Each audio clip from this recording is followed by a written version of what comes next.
खुलुमबाय बियो बडलेण्ड इंखं टेलिभिजन दिनैनि रादाबखौ फरायदों आं उपमा रानी दैमारी। दिनैनि गाहाय रादाबाव दं। उदालगुरियाव अरुणोदय बिथांखिनि नंखाय फर्म रानना हमजादों। सोरखारि मावख' आरो बेंकनि थाखाय दिनैनिफ्राय सप्तायारि साननै लकडाउना गैला। फेब्रुवारि दाननि गेजेरावनो 50,000 लाइमोनफोरनो खामानि होनो रायजो सोरखारा थांखि लादों। अरुणाचलाव साथाम आलफा हमदों। लाभलिना बरग'हायनो दिनै अर्जुन बान्था गथायबाय।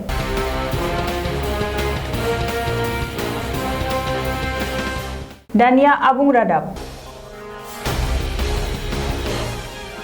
बावैसो सान सिगाङाव आसाम सोरखारा फोसावनाय आरो दासिमबो बेखेवजायै अरुणोदय बिथांखिनि फर्म रानना गामिनि रायजो राजाफोरजों बिपिएफनि मावथिफोरा हमजादों। बे जाथाया जादों उदालगुरि जिल्ला भेरगाव ओनसोलनि खाग्राबारि गामियाव आरो बे जाथाया बयखौबो सोमोनांहोदों। जाथायनि बागै सुलुङाव मिथिनो मोननाय बादिब्ला खाग्राबारि प्राइमारि बिपिएफनि गाहाय नेहाथारि रनजित राभानि दैदेननायाव आरो गावनि न'आवनो पार्टीनि सानैसो सोद्रोमाफोरखौ लोगोआव लाना अरुणोदय बिथांखिनि फर्म बिलाइ खालामगासिनो दंमोन। बे समावनो गामिनि रायजोफोर आरो इउपिपिएलनि सोद्रोमाफोरा बिसोरखौ जाथायसालियावनो हमनो हायो।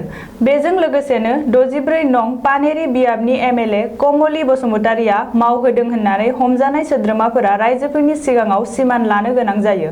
मख'नो गोनांदि अरुणोदय बिथांखिखौ आसाम सोरखारा बावैसो फोसावदों, नाथाय दासिमबो जागायथ'नाय जायाखै। बे बिथांखिखौ फैगौ अक्ट'बर दाननिफ्रायसो जागायनायनि बाथ्रा।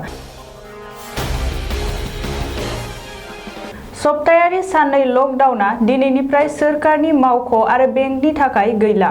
रायजोनि गासैबो सोरखारि मावख' आरो बेंकफोरा दिनैनिफ्राय सिगांनि बादिनो खुला जाफिनसिगोन आरो गासैबो सोरखारि मावफारिया आरो बेंक मावफारियाफोरनि थाखाय रबिबाराल' लकडाउन एबा बन्द जासिगोन होननानै आसामनि चिफ सेक्रेटारि सन्जय कुमार कृष्णआ गांसे नटिस जारि खालामना फोसावदों। नटिसआव मख'नाय बादिब्ला मिरु सोरखारनि आरो जौथायारि फसंथानफोरनि गासैबो खामानिफोरा सोलिगोन। गोनांथार सिबिथायजों लोगोसे बेनि मावख' आरो हान्थामेला खालामनायनि थाखाय गनायथि दं। नाथाय सरासनस्रा सिबिथाय आरो बे सोरखारि एबा प्राइभेट मावख'फोरा बन्द थागोन। फुंनि 5 रिंगानिफ्राय मोनाबिलि 9 रिंगासिम मावख'गिरि आरो मावफारियाफोरा थांलाय फैलाय खालामनो हागोन होननानै चिफ सेक्रेटारिया फोसावदों। ओरैहाय 1 सेप्तेम्बरनिफ्राय जागायसिगोन आनलक 4। सेप्तेम्बर दाननि जागायनायनिफ्रायनो गुबुन गुबुन माखासे बिथिङाव रेहाय मोनगोन। बबेखानि 15 सेप्तेम्बरनिफ्राय आसामनि स्कुल आरो कलेजफोरखौ खुलिनो हानायनि आसा दं। बे बाथ्राखौ मिथिहोदों मन्त्रि भबेश कलिताया।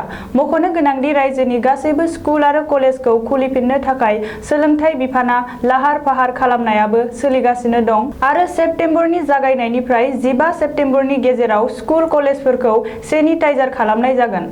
नाथाय मा थाखोनो फरा फोरोंनाय जागोन बेखौ दासिमबो फोसावनाय जायाखैब्लाबो सावरायनाया सोलिगासिनो आरो बेनि फारिलाइखौ थाबैनो फोसावगोन होननानै फोरमायबावदों मन्त्रि भबेश कलिताया। आसामनि खामानि गैजायै बेकार लाइमोनफोरनि थाखाय मोजां खौरां। फैगौ फेब्रुवारि दाननि गेजेरावनो गोदानै 50,000 मासिफोराव थिसनथाइ होनो थाखाय रायजो सोरखारा नोजोर होदों होननानै फोसावदों आसामनि राङारि सावस्रि आरो सोलोंथाइ मन्त्रि डक्टर हिमन्त बिश्व शर्माया। बेनि अनगायैबो फैगौ 7 सेप्तेम्बरनि सिगांनो गोजौ फरायसालियाव लांदां जानानै थानाय फोरोंगिरिनि मासिफोराव थिसनथाइ होनायनि खामानिखौ सोलोंथाइ बिफाना जागायसिगोन आरो सेप्तेम्बर दाननि गेजेरावनो आरोबाव 10,000 फोरोंगिरिफोरनो थिसनलाइ होगोन होननानै मन्त्रि हिमन्त बिश्व शर्माया बुंदों। हिमन्तआ बुंबावनाय बादिब्ला फेब्रुवारि दाननि गेजेराव सोलोंथाइ बिफानावनो 50,000 गोदान मासियाव थिसनथाइ होनायाव रायजो सोरखारा जाफुंसाराब्ला सावस्रि आरो नखर बिफानाव थिसननाय जागोन आरो बेनि थाखाय रायजो सोरखारा हाबाफारि जागायहांबाय। अरुणाचल प्रदेशनि खुनखा पुलिस थानानि बेन्दोङाव थानाय नंल ओनसोलनिफ्राय 6 नं आसाम राइफलनि मोनसे टीमआ आलफानि सा-3 थिउरियाफोरखौ हमदों। अरुणाचलाव हमजानाय आलफानि सा-3 सोद्रोमाफोरखौ फारियै हिरनिया मरान एबा गोदान असम 28 बोसोर बैसोनि, सन्जय बरा एबा कबिर असम 27 बोसोर बैसोनि आरो नयन गगৈ एबा रन्जन असम 25 बोसोर बैसोनि होननानै सिनायथि बिफाना सिनायथि होदों। थिउरियाफोरजों लोगोसे गंथाम पिस्तल पिस्तल आरो माखासे गोग्गो गुलिफोरखौ रैखाथि बिफाना बोखांनो हायो। बबेखानि हमजानाय आलफानि सोद्रोमाफोरा मियानमारनिफ्राय ट्रेनिं लानानै आसामाव गेदेर उदखारि हामला खालामनो थाखाय हाबफैदोंमोन होननानैबो रैखाथि बिफाना सन्देह खालामनाय जादों। आसामनि मुंदांखा आरो अलिम्पिकनि थाखाय सायख'जानाय इन्टारनेशनेल बक्सार लाभलिना बरग'हायनो दिनै भारतनि हादोरगिरि रामनाथ क'विंदआ अर्जुन बान्थाखौ गथायबाय। लाभलिना बरग'हाया गावनि अर्जुन बान्थाखौ भिडिअ' कनफारेन्सिंनि जोहै हादोरगिरिनिफ्राय आजावदों। मख'नो गोनांदि आथिखालाव कर'ना भाइरासनि गिख्रंथाव थासारि आरो अलखदखौ नायनानै देग्लाय गेदेर हाबाफारि बानजायाबालासिनो भिडिअ' कनफारेन्सिंनि जोहैनो बान्था गथायनाय हाबाफारिखौ मावफुंनाय जायो। बबेखानि अलिम्पिकनि सिगां हादोरगिरिनिफ्राय अर्जुन बान्था मोननो हानाया गावखौनो आरोबाव बांसिन फोथायनाय सोमजिहोदों होननानै लाभलिनाया सुलुङाव फोरमायदों। बेखौबो रायखांनो नांगोन दि 29 आगस्ट एबा दिनैनि साना हकीनि जादुगर ध्यान चान्दनि जोनोम सान। दिनैनि बे सानखौ लोब्बा लानानैनो बोसोरफ्रोमबो भारतआ गेलेमु सान महरै फालिबोदों। गेलेमु सान फालिनायनि गेजेरजोंनो बोसोरफ्रोमबो हादोरगिरिनि आखाइजों भारत हादोरनि गेलेमु आयदानि देरसिन बान्था राजीव गान्धी खेल रत्न बान्थाजों लोगोसे द्र'णाचार्य बान्था, अर्जुन बान्था, ध्यान चान्द बान्था, तेनजिं नर्गे बान्था, मौलाना आब्दुल कालाम बान्था, ट्रफी आरो हादरनि गेलेमु आयदानि गासैबो बान्थाफोरखौ सायख'जानाय गेलेगिरिफोरनो गथायबोनाय जादों। दानिया बोथोरनि खौरां। गाबोन रबिबार खालिनि बड'लेण्डनि बोथोर। भारतनि बोथोर बिगियानख'नि सुलुं बादियै गाबोन रबिबार 30 आगस्ट खालि बड'लेण्ड हालामनि अख्राङाव दोमैलुनायजों लोगोसे सान्दुं दुंनायनि इसारा दं। बड'लेण्डनि आवथायाव थानाय मोनब्रै जिल्लानि बोथोरनि गाबोननि सुलुंफोरा जाबाय फारियै क'क्राझार जिल्ला। गाबोन क'क्राझार जिल्लायाव बोथोरा 32 डिग्री सेल्सियास जागोन। फुंबिलि समाव अखा दोमैनाय आरो अखा हानायनि इसारा दं। सानजौफु समाव अखा दोमैनायजों लोगोसे अखा हानाय आरो सान्दुंबो दुंनायनि इसारा दं। थिग बेबादिनो हरनि समाव अखा दोमैनायजों लोगोसे अखा हानायनिबो इसारा दं। चिरां जिल्ला। गाबोन चिरां जिल्लायाव बोथोरा 32 डिग्री सेल्सियास जागोन। फुंबिलि समाव अखा दोमैनाय, अखा हानाय आरो सान्दुं दुंनायनिबो इसारा दं।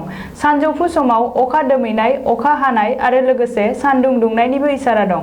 थिग बेबादिनो हरनि समावबो अखा दोमैनायजों लोगोसे एसे बिबांनि अखा हानायनिबो इसारा दं। बाक्सा जिल्ला। गाबोन बाक्सा जिल्लायाव बोथोरा 33 डिग्री सेल्सियास जागोन। फुंबिलि समाव अखा दोमैनाय, अखा हानाय आरो सान्दुं दुंनायनिबो इसारा दं। सानजौफु समावबो अखा दोमैनाय, अखा हानाय आरो सान्दुं दुंनायनिबो इसारा दं। थिग बेबादिनो हरनि समावबो अखा दोमैनायजों लोगोसे अखा हानायनिबो इसारा दं। उदालगुरि जिल्ला। गाबोन उदालगुरि जिल्लायाव बोथोरा 31 डिग्री सेल्सियास जागोन। फुंबिलि समाव अखा दोमैनाय, अखा हानाय आरो सान्दुं दुंनायनिबो इसारा दं। सानजौफु समाव अखा दोमैनायजों लोगोसे सान्दुंबो दुंनायनि इसारा दं। थिग बेबादिनो हरनि समाव अखा दोमैनायजों लोगोसे एसे बिबांनि अखा हानायनिबो इसारा दं। दिनैनि रादाबा एसेनोसै। गोजोन्थों।